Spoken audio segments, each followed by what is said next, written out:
Hello friends, ഇന്ന് വളരെ എളുപ്പത്തിൽ ഉണ്ടാക്കാവുന്ന ഒരു ക്യാപ്സിക്കം മുട്ടത്തോരൻ്റെ റെസിപ്പിയാണ് പറയാൻ പോകുന്നത്. അപ്പോൾ ഞാനിവിടെ 3 ക്യാപ്സിക്കം എടുത്തിട്ടുണ്ട്. ഒന്ന് ചെറുതായിട്ട് അരിഞ്ഞ് വെക്കണം. പിന്നെ ഒരു സവാള ചെറുതായിട്ട് അരിഞ്ഞത്, കുറച്ച് കറിവേപ്പില.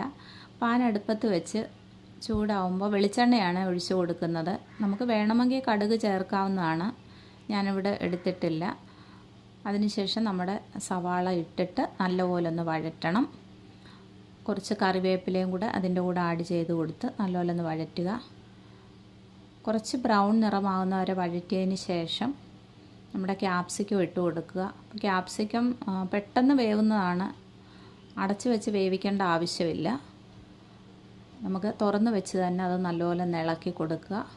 ആവശ്യത്തിന് മഞ്ഞൾപ്പൊടി, ഉപ്പും ഇട്ട് നല്ലപോലെ ഒന്ന് വഴറ്റണം. വെള്ളമൊക്കെ ഒന്ന് പറ്റിയതിന് ശേഷം എരിക്ക് ആവശ്യമായിട്ട് കുറച്ച് ചില്ലി ഫ്ലേക്സാണ് ചേർക്കുന്നത്. അതും ഒന്ന് നല്ലപോലെ ഇളക്കി വെള്ളമെല്ലാം പറ്റിയതിന് ശേഷം നമ്മൾ 2 മുട്ടയാണ് ഇവിടെ ചേർക്കുന്നത്. നമുക്ക് ആവശ്യത്തിന് മുട്ട ചേർക്കാവുന്നതാണ്. അപ്പം നല്ലപോലെ ഒന്ന് ചിക്കി എടുക്കണം. ഇത്രയേ ഉള്ളൂ. അപ്പോൾ കുട്ടികൾക്ക് ലഞ്ച് ബോക്സിലൊക്കെ കൊണ്ടുപോകാൻ വേണ്ടി നല്ല എളുപ്പമുള്ളൊരു റെസിപ്പിയാണ്. പിന്നെ അതുപോലെ ക്യാപ്സിക്കമൊക്കെ കഴിക്കാൻ ഇഷ്ടമില്ലാത്ത ആൾക്കാർക്കും ഇങ്ങനെ ഒന്ന് ചെയ്ത് നോക്കിയാൽ വളരെ ഇഷ്ടപ്പെടും.